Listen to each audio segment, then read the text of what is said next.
Merci d'être aussi nombreux ce soir pour cette occasion un peu particulière. Donc j'ai décidé de présenter ma candidature à la mairie de Paris dans le cadre des primaires ouvertes qui vont être organisées. Quels sont vos atouts? Qu'est-ce qui fera la différence d'après vous en votre faveur? Ce sont les Parisiens qui choisiront. Je sais comment j'ai envie de faire campagne. J'ai envie de leur proposer une campagne positive, un projet qui ne sera pas un projet essuie-glace, un projet qui consisterait à détruire, à casser, mais au contraire un projet innovant, imaginatif, un projet... Mon tempérament, c'est un tempérament à construire finalement, c'est un tempérament de construction, c'est un tempérament à proposition. Nous avons la candidature de Nathalie, mais elle va devenir légitime grâce aux primaires ouvertes. Et j'ai beaucoup apprécié le fait qu'elle dise « Je ne viens pas à Paris, poussez-vous que je m'y mette, je viens à Paris et je passe par les primaires ouvertes ».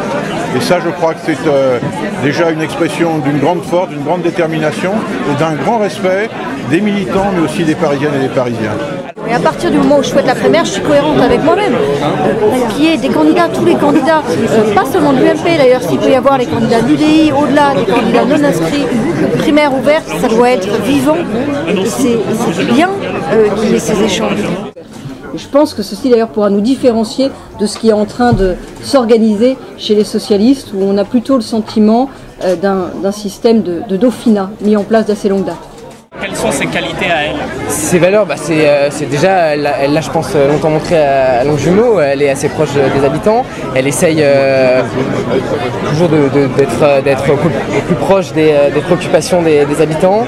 Elle a été ministre de l'écologie, donc on sait qu'à Paris on a beaucoup de problèmes de ce niveau-là et voilà, elle peut apporter vraiment ce renouveau que la gauche n'arrive pas à apporter depuis 10 ans. C'est un engagement très fort, j'ai eu l'occasion de le dire, je trouve que c'est un engagement capital. Et je souhaite désormais lancer toute mon énergie, toutes mes forces, tout mon cœur dans cette bataille. Paris, c'est une ville qui a ouvert la voie à travers l'histoire. Ça a été la ville des révolutions. Aujourd'hui, ça peut être encore la ville des révolutions. Les révolutions qui sont à faire. C'est une bataille que je veux mener pour eux, avec eux et avec vous.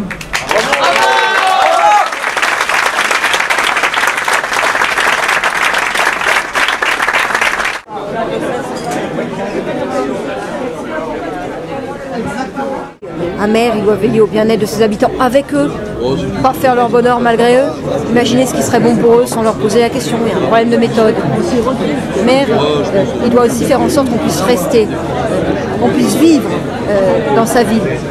Il y a beaucoup de Parisiens qui fuient la capitale pour des raisons économiques, parce qu'à un moment leur famille s'agrandit et ils peuvent plus. Et c'est une bataille que je veux mener avec eux et pour eux. Il y a la question de l'attractivité de la ville. En 2012, Paris est passé la 6e à la 10e place pour les investissements étrangers. On est en train de perdre énormément de chances dans l'économie numérique qui sont pourtant les emplois de demain. Et puis enfin, Paris, c'est une ville qui rayonne. C'est la fierté des Parisiens, c'est la fierté des Français. C'est une ville qui a ouvert le chemin par le passé dans beaucoup de grands moments historiques. C'est la ville des révolutions. Il y a aujourd'hui des révolutions à mener à Paris. La révolution du numérique, la révolution de l'écologie. Et c'est des révolutions que j'ai envie de mener avec les Parisiens. Je compte sur vous, j'ai confiance en vous et vous pouvez compter sur moi. Merci à tous.